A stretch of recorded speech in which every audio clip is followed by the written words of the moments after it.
பேதுரு பவுல் உரை. பெந்தகோஸ்தே பெருவிழாவின் பொழுது பேதுரு பரிசுத்த ஆவியால் நிரப்பப்பட்டவராய் எழுந்து நின்று அங்கிருந்த யூத மக்களுக்கு பெரும் உரையாற்றுகின்றார். அந்த உரையில் மிக முக்கியமான சாராம்சம் என்னவென்று கேட்டால், ஒன்று, கடவுள் இஸ்ராயேல் மக்களை தன் சொந்த மக்களாக தேர்ந்து கொள்கின்றார்.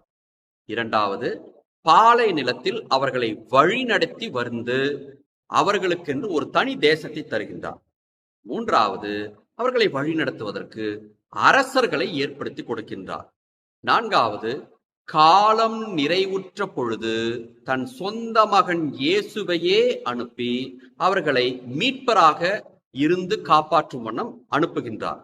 ஐந்தாவதாக, அவர் கடவுள் அனுப்பிய அந்த செய்தியை, திட்டத்தை ஏற்றுக்கொண்டு தன் சொந்த மக்களை உயிரை கொடுத்து பாவத்திலிருந்து மீட்கின்றார் என்ற கருத்தை பேதுரு அந்த நாளில் எடுத்து சொல்கின்றார். இன்றைய முதல் வாசகத்தை பார்க்கும் பொழுது, யாராவது இங்கு பிரசங்கம் செய்ய விரும்புகிறீர்களா என்று ஒரு ஜெபக்கூடத்தில் கேட்ட பொழுது, பவுல் தன் கையை உயர்த்தி நான் பிரசங்கம் வைக்கிறேன் என்று சொல்லி அங்கு என்ன பிரசங்கம் வைத்தார் தெரியுமா? பேதுரு சொன்ன அதே கருத்தை தான் இன்றைய முதல் வாசகத்தில் நாம் கேட்பதைப் போல மக்களுக்கு எடுத்து சொல்கின்றார். அப்படி என்றால் இந்த திருச்சபையின் இரண்டு தூண்களும், பேதுரு பவுல் இரண்டு தூண்களும் தாங்கள் வைத்த அந்த ஒரே பிரசங்கத்தின் வழியாக நமக்கு சொல்லுகின்ற செய்தி என்ன தெரியுமா? கடவுள் நம்மையெல்லாம் மீட்டு கொண்டார். அந்த மீட்பின் திட்டம் எப்பேற்பட்டது என்பதை எல்லா மக்களுக்கும், இஸ்ராயேல் மக்களுக்கு மட்டுமல்ல எல்லா மக்களுக்கும் எடுத்து சொல்கின்றார்கள். அத்தோடு மட்டும் அவர்கள் நிற்கவில்லை, வழி வழியாக இந்த மீட்பின் திட்டத்தை எல்லோருக்கும் சொல்ல வேண்டும் என்றும் சொல்லித் தருகின்றார்கள்.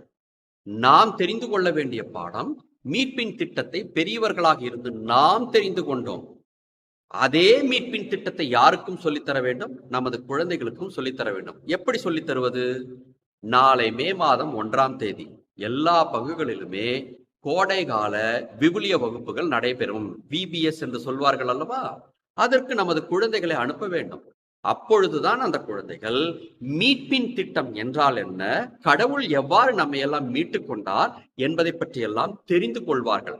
அவர்களுக்கே உரிய பாணியில் விளையாட்டு, கதைகள், நாடகங்கள் வடிவில் எல்லோரும் எடுத்து சொல்வார்கள். ஆகவே மறக்காமல் நாளை முதல் குழந்தைகளுக்கு VBS வகுப்பிற்கு அழைத்து செல்லுங்கள். நிச்சயமாக மீட்பின் திட்டத்தை நமது குழந்தைகள் அறிந்து கொள்ளட்டும்.